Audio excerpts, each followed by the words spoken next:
ஒட்டுமொத்த குடும்பமும் எல்லாருமே மனோஜுக்கு எதிராக இருக்கிறாங்க அப்படின்ற மாதிரி மனோஜ்க்கு வந்து புரிய வைக்கிறாங்க.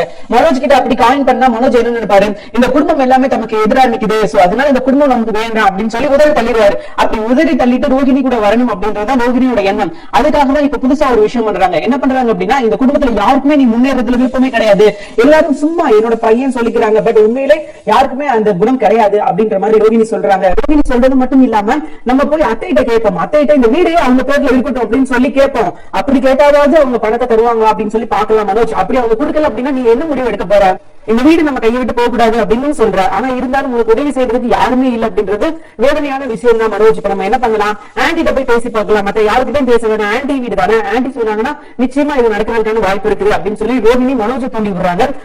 விஜயா கிட்ட பேசுறாங்க, ஆன்டி அந்த வீடு உங்க பேர்ல தான் ஆன்டி இருக்க போகுது, நீங்க எதற்காக அந்த வீடு வேணாம்னு சொல்றீங்க, பாருங்க எவ்வளவு நாளைக்கு தான் இந்த குட்டி வீட்டுல நீங்க இருப்பீங்க, விஜயா அப்படின்னா ஒரு கெத்து இல்லையா, விஜயா அப்படின்னா ஒரு மாசு இல்லையா, நீங்க எவ்வளவு பெரிய வீட்டுல இருக்க வேண்டிய ஆள் தெரியுமா, இதற்கான நேரம் வந்து இப்ப வந்துருக்குது, நீங்க மட்டும் ஊர் சொன்னீங்க அப்படின்னா இந்த வீடை விட்டுட்டு நம்ம அந்த வீட்டுக்கு போயிடலாம், அந்த வீட்டுல அது உங்க ராஜ்யமா தான் இருக்கும், அது உங்க வீடா தான் இருக்கும் அப்படின்ற மாதிரி ரோகிணி காயின் பண்றாங்க.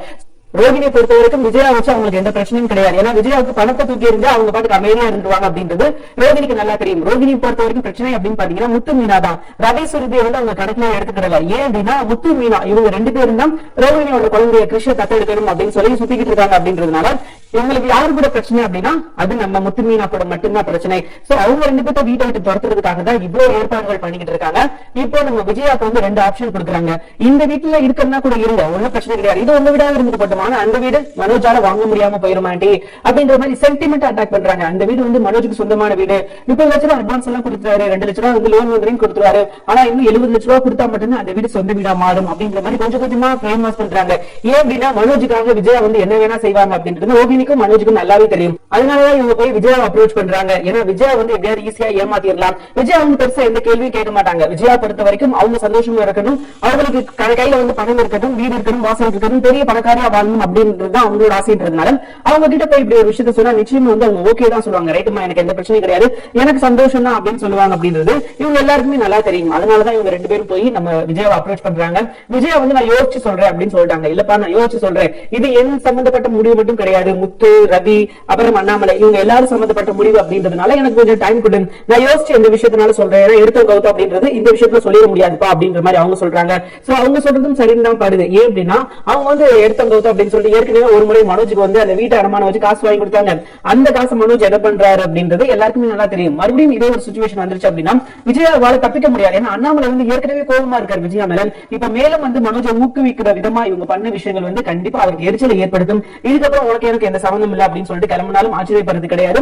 அந்த பையன் தான் நம்ம விஜயாவுக்கு உடுக்கடிக்குது அப்படின்னு சொல்லலாம். சரி, இப்ப விஜய் அடுத்து என்ன பண்ண போறாங்க அப்படின்னா அவங்களுக்கு 2 ஆப்ஷன் கொடுத்திருக்காங்க. ஒண்ணு வந்து இந்த வீட்டை விற்க வேணாம், நீங்க இங்கே இருங்க, சேஃப், ஓகே, ஒன்னும் பிரச்சனை கிடையாது, ஆனா இதுக்கப்புறம் வந்து நான் அந்த வீட்டுக்கு போனதுக்கு அப்புறம் நீங்க அந்த வீட்டுல பங்கு கேட்டுக்கிட்டோ இல்ல மகன் அப்படின்ற உறவு கொண்டாடிக்கிட்டோ நீங்க அங்க வரக்கூடாது அப்படின்ற மாதிரி இவங்க வந்து மிரட்ட ஆரம்பிச்சிட்டாங்க. சோ இன்னொரு ஆப்ஷன் என்ன அப்படின்னா நீங்க அந்த வீட்டுக்கு பதில் இந்த வீட்டை வித்து இதுல வர காசு நீங்க எனக்கு கொடுத்தீங்க அப்படின்னா அந்த வீடு உங்க பேர்ல தான் இருக்க போகுது. ஏன்னா அந்த வீடு என் பேர்ல இருக்கணும் அப்படின்ற அவசியம் கிடையாது. உங்களுக்கு அப்புறம் நீங்க எதுவா இருந்தாலும் எனக்கு தான் கொடுப்பீங்கன்றது எனக்கு நல்லா தெரியும். சோ அதனால அந்த வீடு நான் உங்க பேர்ல தான் வாங்க போறேன், அந்த வீடு வந்து உங்க பேர்ல தான் இருக்கும். சோ நீங்க இருக்கிற வரைக்கும் அந்த கிங் அப்படின்னா அது நீங்க தான் அப்படின்ற மாதிரி சொல்லி ஒரு பக்கம் வந்து கொஞ்சம் மிரட்டுற மாதிரி சில விஷயங்கள் பண்ணாலும் இன்னொரு பக்கம் பாத்தீங்கன்னா லைட்டா பிரெயின் வாஷ் பண்ற மாதிரி எதை சொன்னா விஜயா வந்து அடி வாங்குவாங்க அப்படின்றது நல்லா தெரிஞ்சுக்கிட்டு தான் நம்ம மனோஜ் அண்ட் ரோகிணி 2 பேரும் சேர்ந்து இப்படி ஒரு பிட்ட போட்டுருக்காங்க. ஏன்னா இப்படி சொன்னா நிச்சயமா என்ன பண்ணுவாங்கன்னா யோசிப்பாங்க, இந்த வீடு என்ன பையா இருக்குது, இதை விட அந்த வீடு பாத்தீங்கன்னா செம்மையா இருக்குது, பக்கத்துல பீச் ஹவுஸ் இருக்குது அப்படின்ற மாதிரி அவங்க எப்படி எல்லாம் பிரெயின் வாஷ் பண்ண முடியுமோ அந்த அளவுக்கு பிரெயின் வாஷ் பண்ணி அந்த விஷயங்கள் எல்லாம் சொல்லியிருக்காங்க. இப்போ விஜயா கையில தான் இருக்கு, அவங்க என்ன முடிவு எடுக்க போறாங்க, அவங்க எடுக்கிற முடிவு யாருக்கு சாதகமா இருக்கும் அப்படின்னா எல்லாருக்குமே நல்லா தெரிஞ்ச விஷயம் தான். மனோஜுக்கு சாதகமா தான் அவங்க எந்த முடிவுனாலும் இந்த வரைக்கும் எடுத்துக்கிட்டு இருக்காங்க. சோ அதே மாதிரி இந்த விஷயத்திலயும் அவங்க எடுத்தாங்க அப்படின்னா இதுக்கப்புறம் விஜயா நடக்கிறதுக்கு வரத யாராலையும் தடுக்க முடியாது. காரணம் என்ன அப்படின்னா அது ஏமாற்றப்பட்ட ஒரு வீடு அப்படின்னு சொல்லலாம். ஏன்னா அந்த வீட்டோட ஹவுஸ் ஓனர் வேற யாரோ 2 பேர் ஏமாத்தி பணத்துக்காக வித்துட்டு போயிட்டாங்க. ஆனா மனோஜ் அதையும் நம்பி பக்கத்துல யாருக்கிட்டையாவது விசாரிக்கலாம் இது யாரோட வீடு அப்படின்னு சொல்லி அந்த ஒரு பேசிக் நாலேஜ் கூட மனோஜுக்கு இல்ல அப்படின்னா அவர் ஏமாறுறது தப்பே இல்லை அப்படின்னு தான் சொல்லி ஆகணும். கொஞ்சமாவது பேசிக் அறிவு இருந்துச்சு அப்படின்னா அந்த வீடு யார் பேர்ல இருக்குது அப்படின்னு சொல்லி ஒரு 10 வருஷத்துல போய் கேட்டாலே சொல்லிடுவாங்க, இந்த மாதிரி நாங்க வீடு வாங்க போறோம், இது யாரோட பேர்ல இருக்குது, எதுவும் இல்லங்க இருக்குதா, என்ன ஏது அப்படின்னு சொல்லி கேட்டாலே அவங்க வந்து எல்லா விஷயத்தையும் சொல்லிடுவாங்க, எந்த பேர்ல இல்ல அப்படின்ற மாதிரி சொல்லிட்டாங்க அப்படின்னா அதுக்கப்புறம் அந்த வீடை வாங்கி இருந்திருக்கலாம். ஆனா இவங்க பண்ண அவசர புத்தியால 3 கோடி ரூபாய்க்கு வருது 5 கோடி ரூபாய் வீடு அப்படின்றதுனால அவங்க என்ன பண்றாங்க அப்படின்னா அந்த வீடை வாங்குறதுக்கு பிளான் பண்ணி இருக்காங்க. பட் இது வந்து என்னைக்கா இருந்தாலும் பிரச்சனை தான். ஒரு நாள் இல்லாட்டி ஒரு நாள் இவங்க அந்த வீட்டுல எடுத்து போறாங்க, இவங்க வாடகையும் கொடுக்காம இருப்பாங்க. அப்ப ஹவுஸ் ஓனர் வருவாரு, யாரா நீங்க, உங்களுக்கு என்னடா வேணும், வீட்டுல இருக்கீங்க ஓகே, ஆனா வாடகையும் கொடுக்காம நீங்க பாட்டுக்கு தைரியமா இருக்கிறீங்க அப்படின்னா உங்களுக்கு எல்லாம் எவ்வளவு திமிரு இருக்கும் அப்படின்னு சொல்லிட்டு அவர் கேட்க போறாரு. அவர் கூட சண்டைக்கு போறாங்க. யார் வீட்டுல வந்து யார் உரிமை கொண்டாடுறது, ஏ வீடு அப்படின்ற மாதிரி இவங்க சொல்ல, என்னது உங்க வீடு, அடே யாரா நீங்களாம், என் வீட்டுல கொஞ்ச நாள் நான் வந்து ஊருக்கு போயிட்டேன் அப்படின்றதுனால வீட்டை சொந்தமாக்கிக்கிறீங்களா அப்படின்னு சொல்லி அவர் ஆர்கியூமெண்ட் பண்றாரு. என்ன சொல்றீங்க, இது நாங்க ஆல்ரெடி வாங்கிட்டோம் அப்படின்ற மாதிரி மனோஜ் சொல்ல, நீங்க வாங்கிட்டீங்களா, என் வீட இப்ப எனக்கே தெரியாம வாங்கினீங்க அப்படின்ற மாதிரி கேட்க, அதுக்கப்புறம் போலீஸ் வந்து புகார் போது அப்பதான் அந்த ஹவுஸ் ஓனர் சொல்றாரு, எங்க இது என்னோட வீடுங்க, இவங்க வந்து தவறுதலா வாங்கிட்டே அப்படின்னு சொல்றாங்க, என்கிட்ட இவங்க வாங்கவே இல்லை அப்படின்ற மாதிரி அவர் சொல்ல, அப்பா மனோஜ் வந்து விசாரிக்கிறாங்க, என்னப்பா என்ன சொல்றீங்க, இவர் வந்து வாங்கவே இல்லைன்றாங்க, நீங்க வந்து வீட வாங்கிட்டேன்னு சொன்னீங்க, இவர்கிட்ட வீடு வாங்குனீங்களா அப்படின்ற மாதிரி கேட்க, இவர்கிட்ட வாங்கல, நாங்க வேற 2 பேர் கிட்ட வாங்கணும் அப்படின்ற மாதிரி சொல்றாங்க. வேற 2 பேரா, யார் வேற 2 பேர், எங்க அவங்களோட டீடைல்ஸ் கொடுங்க அப்படின்னா அவங்க போன் பண்ணா போன் சுவிட்ச் ஆஃப், ஏன்னா அவங்க வந்து பிளாட் தானே, அவங்க வந்து ராமத்தை போட்டாங்க. சோ இதுக்கப்புறம் அவங்க போன் பண்ணாலும் எடுக்க போறது கிடையாது. எப்படி எடுப்பாங்க, யாருக்கிட்டே நீங்க காசு கொடுத்து ஏமாந்துட்டீங்க அப்படின்ற மாதிரி அந்த ஹவுஸ் சொல்ல, அப்பதான் நம்ம ரோகிணிக்கும் மனோஜ்க்கும் ஒரு பயம் வருது. அது போக இப்பதான் முத்து மேல வந்து பாசம் வருது. ஏன்னா முத்து நினைச்சா இந்த விஷயத்தை தடுத்துருக்கலாம். முத்து ஆரம்பத்திலே சொன்னாரு, வேணாண்டா அவனை பார்த்தா பிராடு மாதிரி தெரியுது அப்படின்னு சொல்லி சொன்னாரு.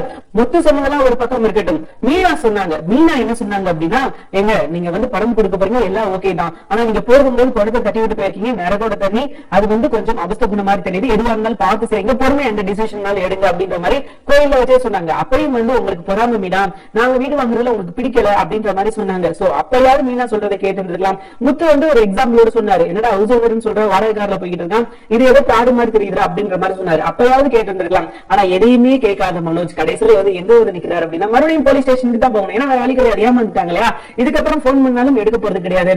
அப்போ அந்த ஹவுஸ் ஓனர் சொல்றாரு, ஒழுங்கு முடியாத வீடை காலி பண்ணிருங்கப்பா, நீங்க வந்து யார்கிட்டயும் பணம் கொடுத்து ஏமாந்துருக்கீங்க, பக்கத்துல யாருக்காவது 4 பேர் விசாரிச்சு பார்த்தா தெரிஞ்சிரும் இது யாரோட வீடு, இவங்கதான் ஹவுஸ் ஓனரா அப்படின்னு சொல்லி சொன்னா தெரிஞ்ச போது, நீங்க பாட்டுக்கு யாரோ 2 பேர் வந்து இதுதான் எங்க வீடுன்னு சொன்னா நீங்க எந்த தைரியத்துல வாங்குனீங்க, எப்படி நீங்க வாங்குனீங்க அப்படின்ற மாதிரி கேக்குறாங்க. சோ வசமா சிக்கியிருக்காரு மனோஜ்.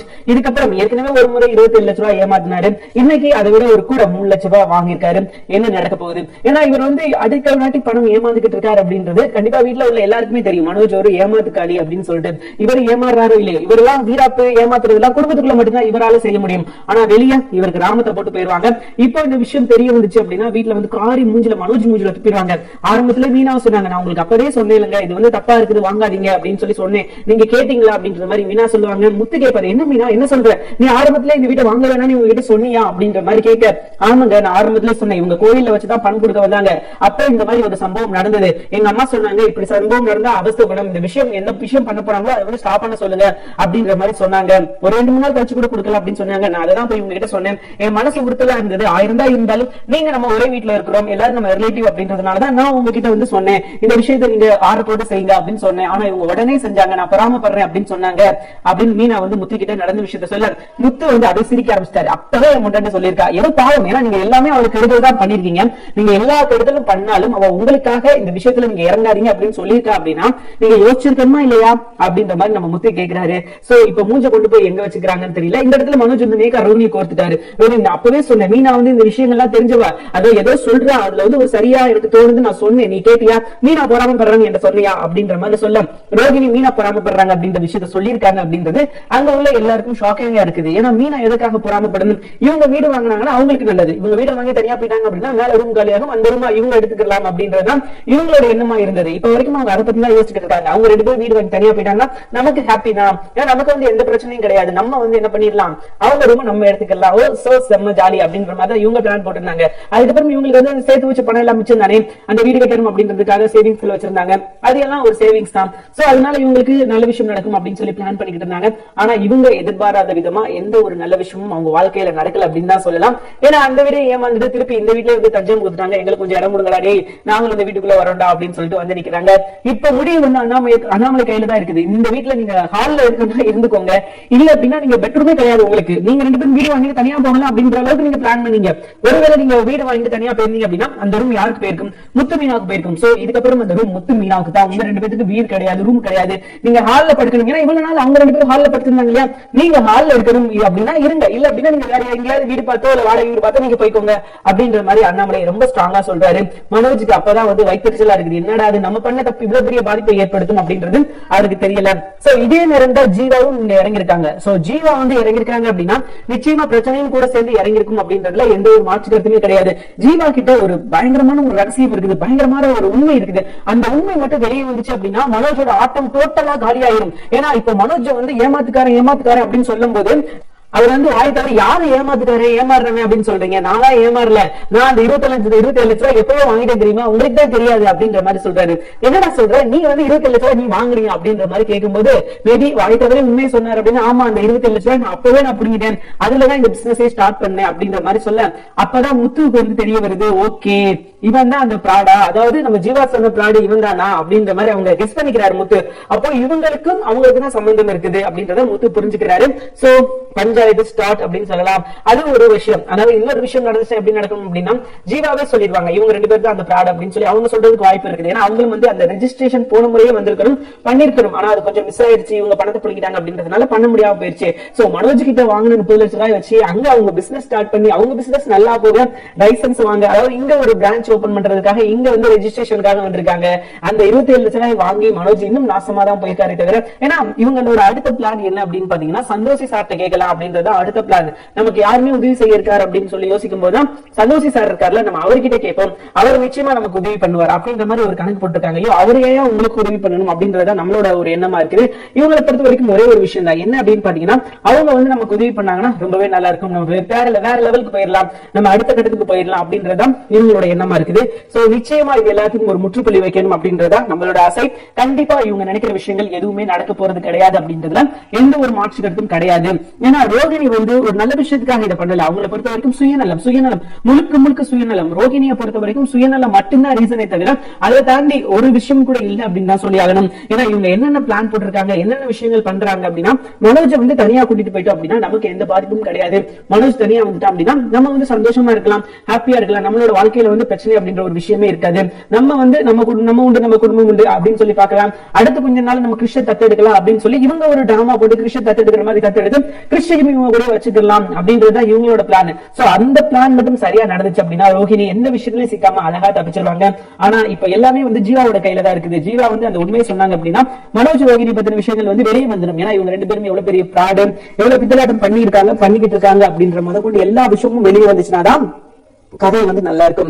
இப்ப வரைக்கும் நம்ம எதிர்பார்த்த விஷயங்கள் பாத்தீங்கன்னா எதுவுமே நடக்க மாட்டேங்குது. நம்மளும் எதிர்பார்ப்பு எல்லாமே கடைசி வரைக்கும் எதிர்பார்ப்பாவே ஆகுமோ நம்ம அப்படின்ற மாதிரி தான் நமக்கு தோணுது. ஏன்னா இப்ப வரைக்கும் நம்ம எதிர்பார்த்த விஷயங்கள் இவ்வளவு நாள் வரைக்கும் நடக்கல அப்படின்றத நிதர்சனமான உண்மை. ஏன்னா ஒரு பிராடு 2 பிராடு கிடையாதுங்க. ரோகிணி பண்ணல 75% இல்ல 90% பிராடு தான் சொல்லி ஆகணும். அது என்ன 75 மீறி 15 என்ன பண்ணுவாங்க? சோ எதுவுமே பண்ண முடியாது. அதனால 75 இல்ல 95 அவங்க பிராடு தான் அப்படின்னு சொல்லி ஆகணும். அவ்வளவுதான். அவங்களை பத்தின விஷயங்களை சொல்றதுக்கு பிராடு அப்படின்னு சொல்லிட்டாலே போதும். ஏன்னா முத்து அடிக்கிறான்னு சொல்றாரு பிராடு சொல்லிட்டு. சோ எல்லா விஷயங்களும் முத்துக்கு நல்லாவே தெரியும். ஆனா இருந்தும் ஏன் ரோஹிணி மேல யாருக்குமே சந்தேகம் வர மாட்டேங்குது அப்படின்றதாங்க நம்மளோட கேள்வியா இருக்குது. ஏன்னா ரோஹிணியை பத்தின சந்தேகம் வந்து முத்துக்கு வந்து ஆரம்பத்துல இருந்தே இருந்தாலும் ஆனா முத்து அதை எதுவுமே பெருசாவே எடுத்துக்க மாட்டேங்கிறாரு. அதை பத்தி நான் ஒரு கன்சிடரே பண்ண மாட்டேங்கிறாரு. அவர் என்ன நினைக்கிறாரு அப்படின்னா, என்ன பண்ணிக்கிட்டு இவங்க யாரா இருந்தா நமக்கு என்ன அப்படின்னு நினைக்கிறாரோ மேபி அது வந்து தெரியல. சோ கொஞ்சமாவது முத்து வந்து இவங்க யாரு, என்ன விஷயங்கள் பண்ணிக்கிட்டு இருக்காங்க, இவங்களோட நோக்கம் என்ன அப்படின்றத கண்டுபிடிக்கிறதுக்கான ஏற்பாடுகள் பண்ணா மட்டும்தான் நல்லா இருக்கும். சோ அதெல்லாம் விட்டுட்டு முத்து அதெல்லாம் சந்தேகம் வருது ரோஹிணி மேல. ரோஹிணி ஏதோ பிராட் பண்றாங்க, ஏதோ தப்பான விஷயங்கள் பண்றாங்க அப்படின்ற மாதிரி எல்லாம் தோணுது நம்ம முத்துவுக்கு. ஆனா இருந்தாலும் என்ன, அது அப்படியே வந்து இழுத்து மூடிடுறாரு. கொஞ்ச நாள் வந்து அந்த விஷயத்தை வந்து டாக்கா போயிடும். அதுக்கப்புறம் வந்து அது வந்து அப்படியே ஆஃப் ஆயிடுது, அதை வந்து அப்படியே ஆஃப் பண்ணிடுறாரு. சோ இந்த விஷயங்கள் இல்லாம இதுக்கப்புறம் வந்து ரோஹிணி மாற்றுறதுக்கான என்னென்ன வேலைகள் இருக்குதோ அந்த வேலைகள் எல்லாம் நடக்கணும் அப்படின்றத நம்மளோட ஆசை. சோ அதுதான் நம்மளோட கனவா இருக்குது, நம்மளோட லட்சியமா இருக்குது. நீங்க இவங்க பண்றாங்களோ இல்லையோ நம்மளோட ஆசை நம்மளோட கனவு அது எல்லாமே ரோஹிணி எப்ப மாட்டுவோம் அப்படின்ற ஒரு எதிர்பார்ப்புலதான் இருக்குது. அதையாவது இவங்க புரிஞ்சுக்கிட்டு அந்த விஷயத்தையாவது இவங்க நிறைவேற்றினாங்கன்னா ரொம்பவே நல்லா இருக்கும். ஏன்னா இவ்வளவு நாள் சீரியல் பாக்குறோம் இல்லையா, நம்மளோட ஆசைக்காகவது கொஞ்சமாவது நம்ம பாவம் அப்படின்னு சொல்லி நினைச்சாவது சோ இவங்க மாட்டினாங்கன்னா ரொம்பவே நல்லா இருக்கும். இன்னொரு பக்கம் பாத்தீங்கன்னா மீனா முத்து அவங்க பத்தி சொல்லி ஆகணும். அவங்க என்னதான் பண்றாங்க அப்படின்றது இப்ப வரைக்கும் நமக்கு தெரியல. அந்த 2 கேரக்டர் ஏன் இருக்குது, அந்த ஜீவன் என்ன பண்ணுது அப்படின்றதும் நமக்கு தெரியல. ஏன்னா இவங்க தான் அதுக்கு சிஐடி மாதிரி ஏதோ ஒரு விஷயங்கள் பண்ணணும், கண்டுபிடிக்கணும், ரோகிணியை பத்தின விஷயங்கள் என்ன அப்படின்றது, ரோகிணி பின்னாடி ஒரு மர்மம் இருக்குது அதை கண்டுபிடிக்கணும் அப்படின்ற விஷயத்த வந்து யோசிக்கிறாங்க, பேசுறாங்க.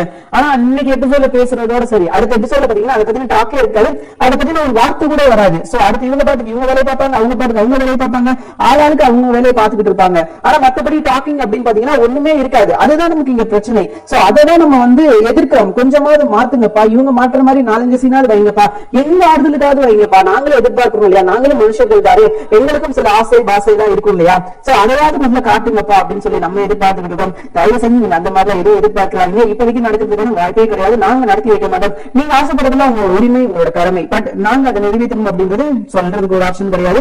நீங்க அப்படி எல்லாம் நினைக்காதீங்க அப்படின்ற மாதிரி தான் சொல்லிக்கிட்டு இருக்காங்க. சோ நம்மளோட கனவு, நம்மளோட லட்சியம் கடைசி வரைக்கும் ஒரு கனவாவே போயிடும் அப்படின்ற ஒரு எண்ணம் இருக்குது. உங்களுக்கும் அதே எண்ணம் இருக்கும் அப்படின்றது ரொம்ப நல்லா தெரியுது. சோ கொஞ்சமாவது பாத்தீங்கன்னா முத்து மீனாவுக்கு ஃபேவரா சில விஷயங்கள் நாங்க அப்படியே வந்து ஒட்டுமொத்தமா ஃபேவரா நீங்க அவங்களுக்கே பண்ணுங்க அப்படின்னு சொல்லல, கொஞ்சமாவது மாத்தி பண்ணுங்க அப்படின்னு தான் நம்ம எதிர்பார்க்கிறோம். சரி, இப்ப ரோகிணி மாட்டினா என்ன நடக்கும்? ரோகிணி மாட்டா என்ன, ரோகிணி பத்தின உண்மைகள் வெளியே வரும். அவங்க அங்கிள் தான் இந்த விஷயங்கள்லாம் பண்ணாரு, அவங்க அப்பா சொல்லிதான் மனோஜ் வந்து பிசினஸ் ஆரம்பிச்சாரு, அவர் தான் பிசினஸ்க்கு 30 லட்சம் ரூபாய் கொடுத்தாரு அப்படின்னு சொல்லிதான் எல்லாருக்கிட்டையும் வந்து கெட்டா சொல்லிக்கிட்டு இருக்காங்க. ஆனா உண்மை என்ன அப்படின்றது வெளியே வந்துச்சு அப்படின்னா இதுக்கப்புறம் அவங்க யார் மூஞ்சில எப்படி முடிப்பாங்க அப்படின்னு சொல்லி தெரியல.